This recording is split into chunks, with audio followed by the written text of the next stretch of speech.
एक ऐसा लड़का जो जिंदा लोगों से कम और मरे हुए लोगों से ज्यादा बात करता है। और एक ऐसा डॉक्टर जिसका तीत उसका पीछा छोड़ने को तैयार नहीं। आज हम लेकर आए हैं एक दिमाग घुमा देने वाली suspense thriller the sixth sense 1999। कहानी की शुरुआत होती है फिलाडेल्फिया शहर में, जहां प्रसिद्ध बाल मनोवैज्ञानिक डॉक्टर मैल्कम क्रो अपनी पत्नी एना के साथ अपने घर में वाइन का आनंद लेते हुए जश्न मना रहे हैं। कारण मेयर द्वारा डॉक्टर को उनके उत्कृष्ट कार्य के लिए सार्वजनिक रूप से सम्मानित किया गया है।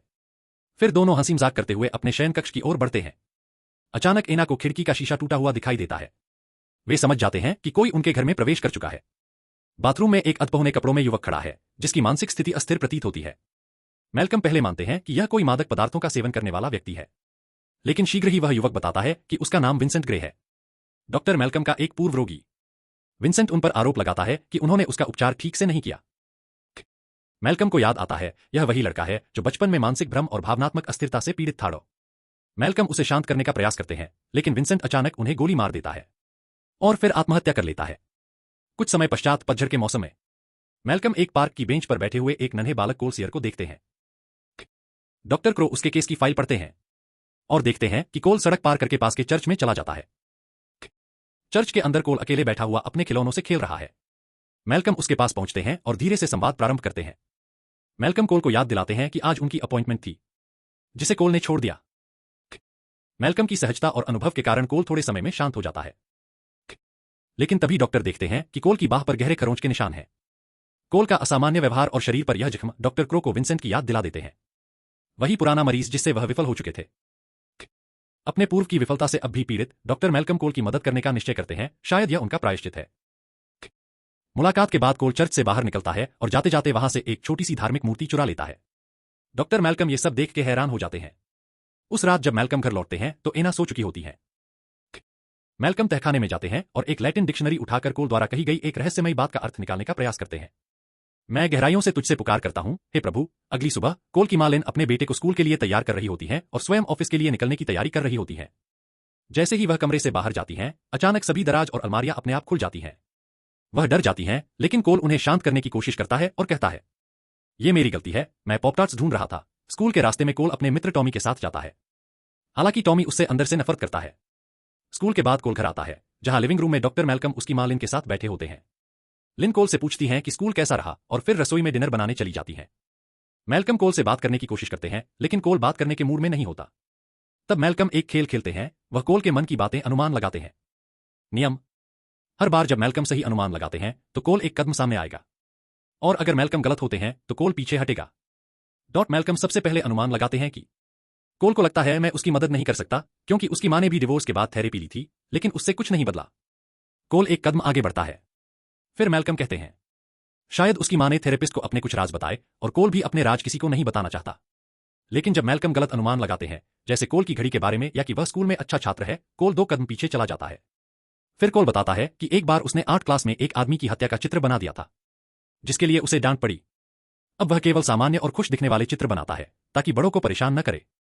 जाते जाते कोल कहता है, आप अच्छे इंसान हैं। उसी रात डॉक्टर मैल्कम अपनी पत्नी एना के साथ उस रेस्टोरेंट में पहुंचते हैं जहां उन्होंने कभी उसे प्रपोज किया था, लेकिन वह देर से पहुंचते हैं। वह बताते हैं कि कोल का केस उन्हें विचलित कर रहा है, क्योंकि यह केस उन्हें विंसेंट की याद दिलाता है। एक मौका है खुद को सुधारने का। पर एना नाराज लगती हैं और उनकी बातों की ओर ध्यान नहीं देती। केवल इतना कहती हैं, हैप्पी एनिवर्सरी, और चली जाती हैं। एक दिन स्कूल से लौटते समय कोल और मैल्कम बातचीत करते हैं। कोल बताता है कि वह अपनी मां को अपनी परेशानियों के बारे में नहीं बताता, क्योंकि उसे डर है कि वह भी उसे अजीब या पागल समझेंगी, जैसे बाकी सब लोग। मैल्कम उसे दिलासा देते हैं, तुम अजीब नहीं हो और मुझे फर्क नहीं पड़ता कि दुनिया क्या सोचती है। फिर थेरेपी के दौरान वह कोल से पूछते हैं, तुम अपनी काउंसलिंग से क्या पाना चाहते हो? कोल जवाब देता है, क्या मैं वो मांग सकता हूं जो मैं नहीं चाहता? मैं अब डरना नहीं चाहता। इधर लिन घर की साफ सफाई कर रही होती है। तभी उसे एक अजीब चीज दिखाई देती है। कोल की हर तस्वीर में उसके पास एक चमकदार रोशनी मौजूद होती है। वहीं मैल्कम घर पर काम कर रहे होते हैं। जब उन्हें एना की आवाज सुनाई देती है, कोई पुरुष सहकर्मी उन्हें कहीं बाहर चलने के लिए कहता है, जिसे एना विनम्रता से मना कर देती है। मैल्कम बेसमेंट की खिड़की से यह सब देख रहे होते हैं।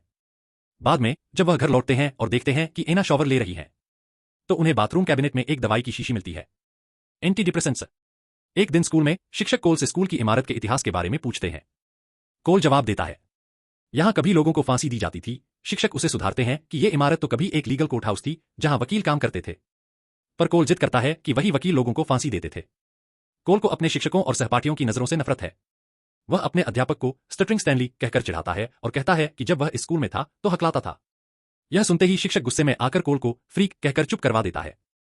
स्कूल की इस घटना के बाद माल्कम कोल से मिलने स्कूल आता है। कोल बात करने से मना कर देता है तो माल्कम एक सिक्के की जादू ट्रिक दिखाता है। बाद में कोल वही ट्रिक अपने सहपाठी को बर्थडे पार्टी में दिखाता है। पार्टी में कोल को ऊपर की तरफ जाने की तीव्र इच्छा होती है। जब वह ऊपर पहुंचता है तो एक रहस्यमय कमरे से किसी के मदद की पुकार सुनता है। छोल यह सब बात टॉमी और उसके दोस्त को बताता है, लेकिन टॉमी और बर्थडे बॉय मिलकर कोल को उसी कमरे में बंद कर देते हैं। कोल चीखता है और उसकी मां लिन जो पार्टी में ही है अपने बेटे की जोर से चिल्लाने की आवाज सुनती है।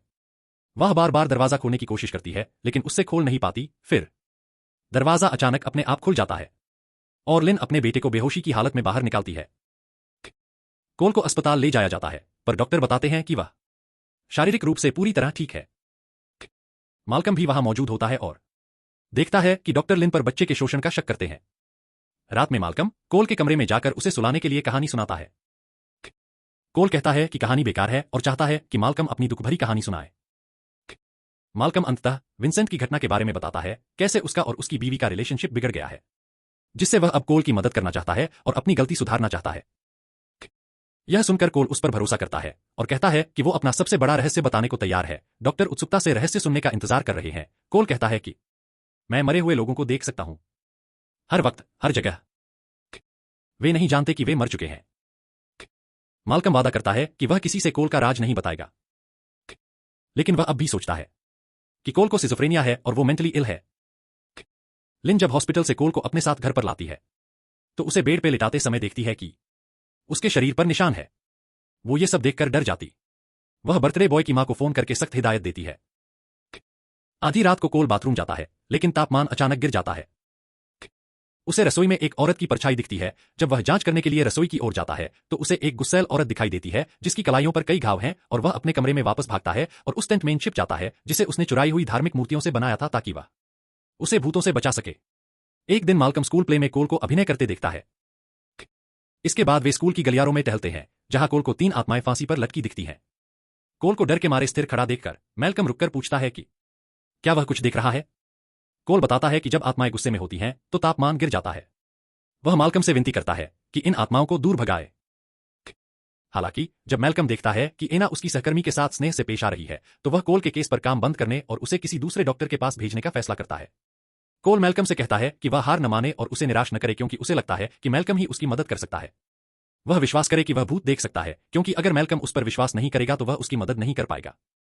कोल उसे रोकता है और कहता है कि माल्कम ही उसका आखिरी सहारा है। वह उसे आत्माओं पर विश्वास करने की गुजारिश करता है। सच्चाई की खोज में माल्कम अपने पुराने सेशन रिकॉर्डिंग सुनता है। एक जगह वह विंसेंट को अकेले कमरे में छोड़ देता है और जब वह रिकॉर्डिंग की आवाज बढ़ाता है तो भूतों की फुसफुसाहट साफ साफ सुनाई देती है। अब माल्कम को विश्वास हो जाता है, विंसेंट और कोल दोनों सच बोल रहे थे। माल्कम एक बार फिर चर्च में कोल से मिलने आता है, अब एक बिलीवर बनकर। वह कोल से पूछता है कि उसे क्या लगता है ये आत्माएं उससे क्या चाहती हैं। वह सुझाव देता है कि शायद वे मदद मांग रही हैं। माल्कम प्रस्ताव करता है कि कोल को इन भूतों की बातें ध्यान से सुननी चाहिए और उनकी मदद करनी चाहिए ताकि वे चैन से जा सकें। उसी रात एक बार फिर कोल को कमरे का तापमान गिरता हुआ महसूस होता है, लेकिन इस बार एक लड़की का भूत दिखाई देता है जो उल्टी कर रही है। कोल डरकर बाहर भागता है पर फिर हिम्मत करके दोबारा उस आत्मा के सामने जाता है। वह आत्मा कायरा नाम की एक लड़की की होती है। अगले दिन कोल और माल्कम एक अंतिम संस्कार में शामिल होते हैं जो दरअसल कायरा का ही अंतिम संस्कार होता है। पता चलता है कि वह 2 साल से बीमार थी। कोल कायरा के कमरे में ऊपर जाता है जहां उसे फिर से कायरा की आत्मा दिखाई देती है जो बिस्तर के नीचे से एक लकड़ी का डिब्बा उसकी ओर बढ़ा रही होती है। कोल वह डिब्बा लेकर नीचे आता है और कायरा के पिता को देता है। कहता है कि यह कायरा का संदेश है। कायरा के पिता डिब्बा खोलते हैं, उसमें एक वीडियो टेप होता है। वह टेप टीवी पर सबके सामने चलाते हैं। टेप में दिखाया गया है कि कायरा की मां उसे खाना खिला रही है, पर गहराई से देखने पर पता चलता है कि वह खाने में धीरे धीरे सफाई करने वाला केमिकल मिला रही थी। वह अपनी ही बेटी को जहर दे रही थी। धीरे धीरे यह दिल दहला देने वाला सच सामने आते ही कायरा का पिता अपनी पत्नी से जवाब तलब करता है। बाहर कोल कायरा की छोटी बहन से कहता है कि कायरा ने उसे मदद के लिए बुलाया था ताकि उसकी बहन को भी वही भयानक अंत न झेलना पड़े। अब कोल आत्माओं से बात करने में पहले से ज्यादा सहज महसूस करता है। स्कूल के थिएटर में वह एक भूत से बात करता है जो उसे स्क्रिप्ट पढ़ने में मदद कर रहा है। कोल अब आत्मविश्वासी महसूस करता है। वह स्कूल के नाटक में गर्व से किंग आर्थर की मुख्य भूमिका निभाता है। माल्कम भी नाटक देखने आता है और कोल के अभिनय पर ताली बजाता है। शो के बाद वह कोल को बधाई देता है। दोनों को एहसास होता है कि अब शायद वे दोबारा नहीं मिलेंगे, क्योंकि कोल की समस्या अब सुलझ चुकी है। थोड़ा दुख होता है तो दोनों जैसे कि कल फिर मिलेंगे ऐसा दिखावा करते हैं। कोल जाते जाते माल्कम को सलाह देता है कि अगर वह अपनी पत्नी से सोते समय बात करे, क्योंकि वो सुन तो लेगी लेकिन जान नहीं पाएगी। घर जाते वक्त कोल और उसकी मां लिन एक सड़क दुर्घटना की वजह से ट्रैफिक में फंस जाते हैं। कोल अचानक कहता है कि अब वह मां को अपना राज बताने के लिए तैयार है। वह कहता है कि सामने एक्सीडेंट में एक औरत की मौत हो गई है। लिन हैरान होकर पूछती है, उसे ये सब कैसे पता? कोल कहता है, वो औरत मम्मी अभी बाहर मेरी खिड़की के पास खड़ी है। वह बताता है कि आत्माएं उससे बात करती हैं और मदद मांगती हैं। लिन डर से कांप उठती है, पर तभी कोल कहता है, ग्रैंडमा ने हेलो कहा है। अब माहौल और रहस्यमय हो जाता है। कोल बताता है कि उसकी मृत दादी उससे कभी कभी मिलने आती थीं, और अब वह कुछ ऐसे राज बताता है जो केवल लिन और उसकी मां को ही पता थे। जैसे कि लिन जब छोटी थी तो एक बार मां से झगड़ा करके सोचती थी कि उसकी मां उससे प्यार नहीं करती। कोल अपनी मां लिन को बताता है कि उसकी नानी ने नृत्य प्रस्तुति में भाग लिया था, वो पीछे छिपी बैठी थीं, इसलिए लिन उन्हें देख नहीं पाई। इसके साथ ही कोल वह उत्तर भी देता है जो लिन ने अपनी मां की कब्र पर जाकर पूछा था। लिन ने पूछा था, क्या मैं आपको गर्वित करती हूं? और कोल जवाब देता है, हर दिन। मैल्कम अपने घर लौटता है और अपनी पत्नी अन्ना को टीवी के सामने सोते हुए पाता है, जहां उनकी शादी की वीडियो चल रही होती है। कोल की सलाह को याद रखते हुए वह अन्ना से नींद में ही बात करता है। अन्ना हल्की नींद में जवाब देती है, तुमने मुझे क्यों छोड़ दिया? अगले ही पल अन्ना के हाथ से शादी की अंगूठी फर्श पर गिर जाती है। मैल्कम चौंक जाता है, वह महसूस करता है कि उसकी खुद की अंगूठी तो उसके पास है ही नहीं। तभी उसे एहसास होता है, मैं मर चुका हूं। सदमे के कारण वह खड़ा हो जाता है और पीछे की ओर चला जाता है। मैल्कम को अब याद आता है, कोल ने कहा था कि कुछ आत्माएं मरने के बाद भी यह नहीं समझ पाती कि वो मर चुकी हैं। अब उसे अपने सीने पर गोली का बड़ा रक्तरंजित दाग नजर आता है, वही घाव जो विंसेंट ने उसे दिया था। जैसे ही सच्चाई सामने आती है, कमरे का तापमान गिर जाता है और अन्ना की सांसों से कोहरा निकलने लगता है। अब वह समझता है कि अन्ना उसे क्यों नजरअंदाज कर रही थी।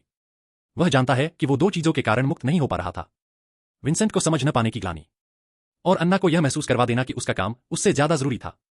मैल्कम अन्ना के पास बैठता है और धीमे स्वर में कहता है, तुम कभी भी मेरी जिंदगी में दूसरी नहीं थी।